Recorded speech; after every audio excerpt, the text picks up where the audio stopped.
ಅನುದಾನ ಮಾಡಿದ್ದೀರಾ ಆವಾಗಲಿಂದ ದುಡ್ಡೆಲ್ಲ ಅದಕ್ಕೆ ಹೋಗ್ತಾ ಇದೆ. ಯಾರು ಅಭಿವೃದ್ಧಿ ಮಾಡ್ತಾ ಇಲ್ಲ ಅಂತ ಯಾರು ಹೇಳ್ತಾ ಇದ್ರೆ ಅವ್ರು ಕರ್ಕೊಂಡ್ಬಂದು ಕೋಲಾರಲ್ಲಿ ನಾವು ತೋರಿಸೋಣ, ಡಾಕ್ಯುಮೆಂಟ್ ಸಮೇತವಾಗಿ ನಾವು ತೋರಿಸೋಣ ಅಭಿವೃದ್ಧಿ ಏನಾಗ್ತಾ ಇದೆ ಹೆಂಗಾಗ್ತಾ ಇದೆ ಅಂತ ಕೋಲಾರಲ್ಲಿ ಡಾಕ್ಯುಮೆಂಟ್ ಸಮೇತ ನಾವು ಕೋಲಾರಲ್ಲಿ ತೋರಿಸೋಣ. ಕರ್ಕೊಂಡ್ಬನ್ನಿ ಅವ್ನು ಯಾರು ಬರೋಕ್ಕೆ ಹೇಳಿ. ಕೋಲಾರದ ನಾವು ಬಂದು ಅಭಿವೃದ್ಧಿ ಏನು ಟೆಂಡರ್ ಆಗ್ತಾ ಇದೆ, ಯಾವ ವರ್ಕ್ ಆಗ್ತಾ ಇದೆ ಏನು ತೋರಿಸ್ತೀವಿ. ಅವ್ರು ಗ್ಯಾರಂಟಿಗಳು ಬೇರೆ, ನಾವು ಎಕ್ಸ್ಟ್ರಾ ಕೊಟ್ಟಿರುವಂಥದ್ದು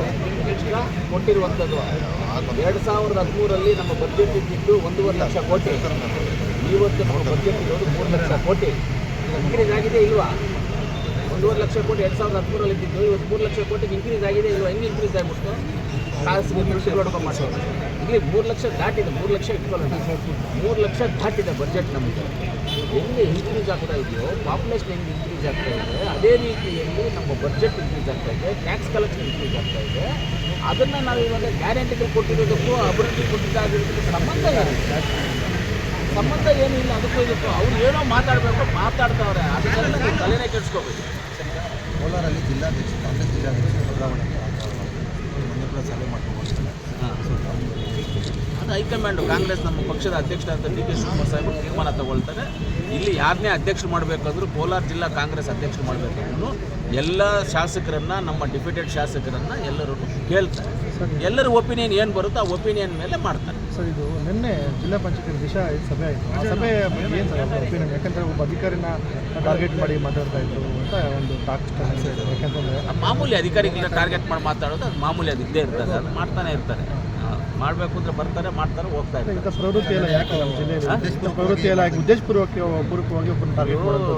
ನಮ್ಮ ಕೋಲಾರ ಜಿಲ್ಲೆ ದೇವಮೂಲೆಯಲ್ಲಿ ಇರ್ತಕ್ಕಂಥ ಜಿಲ್ಲೆ ಇದೆ. ತುಂಬ ಒಳ್ಳೆ ವಾಸ್ತು ಪ್ರಕಾರವಾಗಿ ಚೆನ್ನಾಗಿದೆ. ಆಮೇಲೆ ಇವಾಗ ಈ ಕಡೆ ನೋಡಿ, ನಮಗೆ ಕುಬೇರ ಮೂಲೆ ಕಡೆ ಬೆಟ್ಟಗಳೆಲ್ಲ ಜಾಸ್ತಿ ಇದ್ದಾವೆ. ದೌನಿಗೆ ಬೆಟ್ಟಗಳು ಇಲ್ಲ ನಮಗೆ. ಅದು 100% ವಾಸ್ತು ನಮಗೆ. ಇದು ಆ ವಾಸ್ತು ಹಂಗಿದ್ದಾಗ ಇದೇನೋ ಎಲ್ಲೋ ಸ್ವಲ್ಪ ಎಡವಟ್ಟಾಗಿದೆ. ಅದು ಸ್ವಲ್ಪ ನೋಡಬೇಕು, ವಾಸ್ತು ಯಾರು ಕೇಳ್ಬಿಟ್ಟು ಅದನ್ನ ಸರಿಪಡಿಸೋಕ್ಕೆ ಪ್ಲ್ಯಾನ್ ಮಾಡಬೇಕು. ಸರ್, ಈಗ ನಮ್ಮ ಜಿಲ್ಲೆಯಲ್ಲಿ ಸರ್ ನನಗೆ ಯಾರು ಮಾತಾಡೋಕ್ಕೆ ಬಿಟ್ಟಿಲ್ಲ. ಯಾರು ಏನು ಹೇಳ್ಬೋದು ಸರ್, ಯಾರಿಗೂ ಮಾತಾಡೋಕ್ಕೆ ಬಿಟ್ಟಿಲ್ಲ. ನಮ್ಮ ಒಪಿನಿಯನ್ ಕೇಳಬೇಕಿತ್ತು. ನಿಜ ಸರ್, 100% ನಿಜ. ಅವ್ರನ್ನ ಹೇಳೋದಕ್ಕೆ, ಅವ್ರು ಮಾತಾಡೋದಕ್ಕೆ ಬಿಡಬೇಕಾಗಿತ್ತು.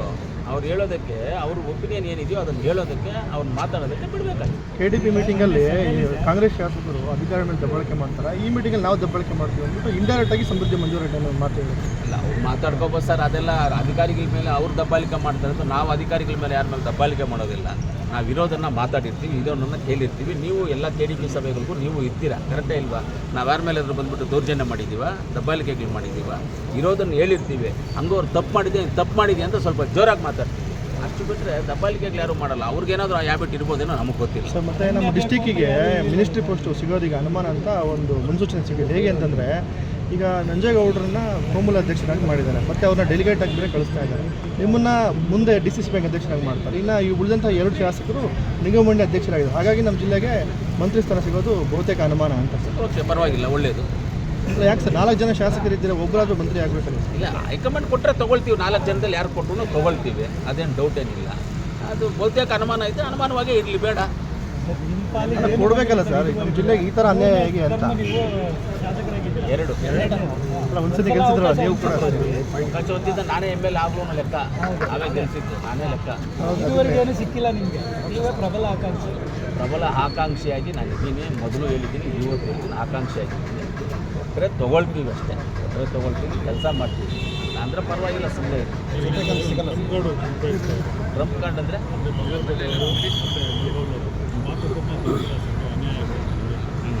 ಬಾಯ್ಬಿಟ್ರೆ ಅದು ಯಾವ ಮೀಟಿಂಗಲ್ಲಿ ಹೋಗಿ ಎಲ್ಲ ಸಬ್ಜೆಕ್ಟ್ ಕೂಡ ಅವರು ದಲಿತ ಶಾಸಕರು ಅಂತ ಸರ್ಕಾರನೂ ನೋಡಿ, ಅವ್ರ ಜಾತಿನ ಅವ್ರು ಮುಂದಿಟ್ಕೊಂಡು ಮಾತಾಡೋದು ಒಂದು ತಪ್ಪೇನಿದೆ. ಮಾತಾಡಲಿ, ಅವ್ರ ಜಾತಿನ ಅವ್ರು ಮುಂದಿಟ್ಕೊಂಡು ಮಾತಾಡೋದು ಅದು ಅವ್ರ ಪದ್ಧತಿ, ಅವ್ರ ಸಿದ್ಧಾಂತ. ಇಲ್ಲ, ಯಾರಿಗೂ ಅನ್ಯಾಯ ಆಗ್ತಾ ಇಲ್ಲ, ದಲಿತರಿಗೂ ಅನ್ಯಾಯ ಆಗ್ತಾ ಇಲ್ಲ, ಜನರಲ್ಗೂ ಅನ್ಯಾಯ ಆಗ್ತಾ ಇಲ್ಲ, ಯಾರಿಗೂ ಅನ್ಯಾಯ ಆಗ್ತಾ ಇಲ್ಲ. ಸರ್ಕಾರದಲ್ಲಿ ಯಾರ್ಯಾರಿಗೆ ಏನೇನು ಸವಲತ್ತುಗಳು ಸಿಗಬೇಕು ಆ ಸವಲತ್ತುಗಳೆಲ್ಲ ಅವ್ರವ್ರ ರೀತಿ ಅವ್ರಿಗೆ ಸಿಗ್ತಾನೆ ಇಲ್ಲ. ಯಾರಿಗೇನು ಅನ್ಯಾಯ ಆಗಿರುತ್ತೆ ಅವರು ಹೇಳ್ಕೊಂಡ್ರೆ ನನಗೆ ಗೊತ್ತಿಲ್ಲ, ಅವ್ರನ್ನೇ ಕೇಳಬೇಕು. ಏನು ಜಿಲ್ಲಾ ಪಂಚಾಯತ್ ಚೆಕ್ ಮಾಡ್ತಿದ್ದಾರೆ. CM ಮುನಿಯಪ್ಪ ಅವ್ರನ್ನ ಅಭ್ಯರ್ಥಿ ಮಾಡ್ತೀವಿ ಕರ್ಕೊಂಡೋಗಿ ಅವ್ರು ಮೋಸ ಮಾಡಿದ್ರು ಅವ್ರಿಗೆ.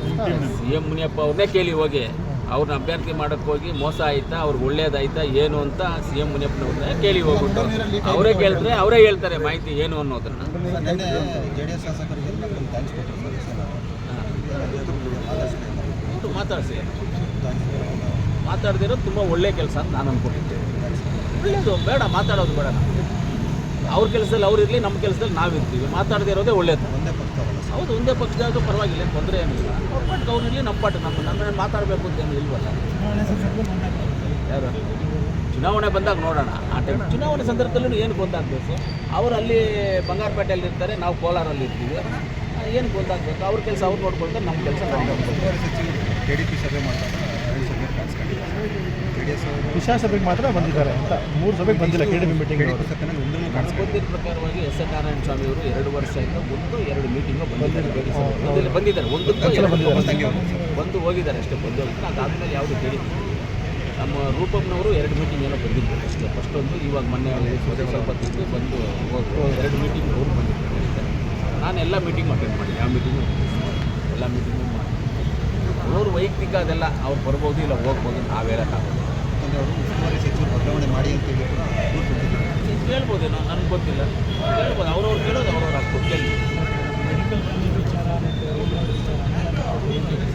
ಅದು ರಿಂಗ್ ರೋಡ್ DPR ಆಗ್ತಾಯಿದೆ. ಮೆಡಿಕಲ್ ಕಾಲೇಜ್ ಬಂದು ಮళ్ళీ ಇನ್ಸ್ಪೆಕ್ಷನ್ ಮಾಡ್ಕೊಂಡು ಹೋಗಿದ್ದಾರೆ. 2 ಜಾಗ ಫೈಂಡ್ ಔಟ್ ಮಾಡಿದರೆ ಯಾವ ಜಾಗದಲ್ಲಿ ಮಾಡಬೇಕು ಅನ್ನೋದನ್ನು ನೆಕ್ಸ್ಟ್ ಮೀಟಿಂಗಲ್ಲಿ ತೀರ್ಮಾನ. ಸರ್, ಕಾಂಗ್ರೆಸ್ ಸರ್ಕಾರ ಸುರ್ಜೇವಾಲಾ ಕೈಗೊಂಬೆ ಆಗಿದೆ ಅಂತೇಳಿ JDS ಬೇಡ ಬಿಡಿ, ಹೇಳೋದು ನನಗೆ ಬರುತ್ತೆ. ನನಗೆ ಅಂದರೆ ಹಂಗೆ ಬರೋದಿಲ್ಲ. ಸುರ್ಜೇವಾಲಾ ಅವರು ನಮ್ಮ ಪಕ್ಷದ ಹಿರಿಯರು ಪ್ಲಸ್ ನಮ್ಮ ರಾಜ್ಯದ ಉಸ್ತುವಾರಿ. JDS ಪಕ್ಷ ಯಾರು ಕೈಗೊಂಡು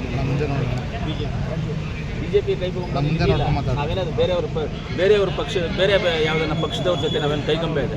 ನಮ್ಮ ಪಕ್ಷದ ನಾಯಕರ ಜೊತೆ ನಾವು ಮಾತಾಡ್ತೀವಿ, ಅವ್ರ ಜೊತೆ ನಾವು ಇರ್ತೀವಿ. JDS ಅವರು BJP ಕೈಗೊಬ್ಬೆ ಆಗ್ಬಿಟ್ಟಿದೆ. ಅವ್ರು ಹೇಳ್ದಂಗೆ ಕೇಳಬೇಕು.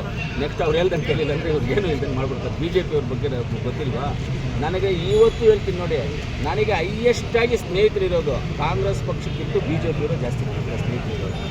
ಹೇಳ್ತೀನಿ, ನಾನು ಏನು ಕೇಳೇ ಮಾಡಲ್ಲ. ನಾನು ಹೈಯೆಸ್ಟು ಸ್ನೇಹಿತರಿರೋದು, ಡೆಲ್ಲಿ ಲೆವೆಲ್ವರೆಗೂ ಸ್ನೇಹಿತರಿರೋದು ಅಂದರೆ ನನಗೆ BJP ಅವರೇ.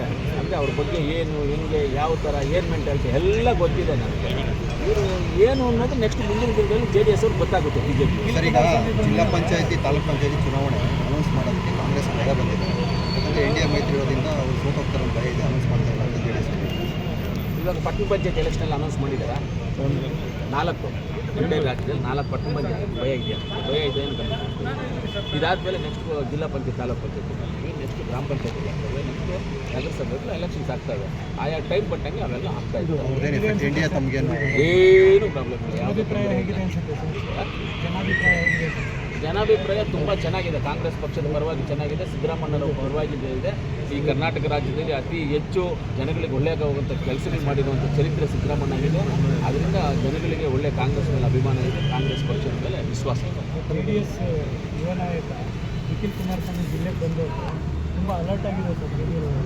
ಸರ್ಕಾರ ದಮ್ಮು ತಾಕತ್ತು ಇದ್ದರೆ ಸರ್ಕಾರ ಅಂತ ನಿಖಿಲ್ ಕುಮಾರಸ್ವಾಮಿ ಅವರು ಕೋಲಾರದಲ್ಲಿ ಹೇಳಿದ್ದಾರೆ. ನಮಗೆ ದಮ್ಮು ತಾಕತ್ತು ನಮಗೇನೂ ಇಲ್ಲ. ಅವ್ರ ಎಲ್ಲ ತಾಕತ್ತು, ಎಲ್ಲ ದಮ್ಮು ಎಲ್ಲ ಚೆನ್ನಾಗಿದೆ. ಅದಕ್ಕೆ 3 ಸಲ 3 ನಾಮ ಹಾಕಿದ್ದಾರೆ. 4ನೇ ಸತಿ ಯಾವ ನಾಮ ಹಾಕ್ತಾರೋ ನೋಡಬೇಕು. ಅವ್ರ ದಮ್ಮು ತಾಕತ್ತು 3 ಸರಿ 3 ಎಲೆಕ್ಷನಲ್ಲಿ ತೋರಿಸಿದ್ದಾರೆ. ಅವ್ರ ತಾಕತ್ತು, ಅವ್ರ ದಮ್ಮು ಏನು ಅಂತ ತೋರಿಸಿದ್ದಾರೆ. 4ನೇ ಎಲೆಕ್ಷನಲ್ಲಿ ಅವ್ರ ದಮ್ಮು ತಾಕತ್ತು ಎಲ್ಲಿ ನೋಡಬೇಕು ನೋಡೋಣ, ಕಾದು ನೋಡೋಣ. ಅವ್ರ ದಮ್ಮು ತಾಕತ್ತು CMನ ಕರ್ಸ್ಕೋಬೇಕು, ಹೇಳ್ಬೇಕು. ಡಿಸ್ಟ್ರಿಕ್ಟ್ ಮಿನಿಸ್ಟರ್ ಮಾತಾಡಬೇಕು. ಫಲಾನುಭವಿಗಳ ಸಮಾವೇಶ ಹೌದೌದು, ಫಲಾನುಭವಿಗಳ ಸಮಾವೇಶ ಮಾಡಬೇಕು. ಅದು ಡಿಸ್ಟ್ರಿಕ್ಟ್ ಮಿನಿಸ್ಟರ್ ಮಾತಾಡ್ತಾರೆ.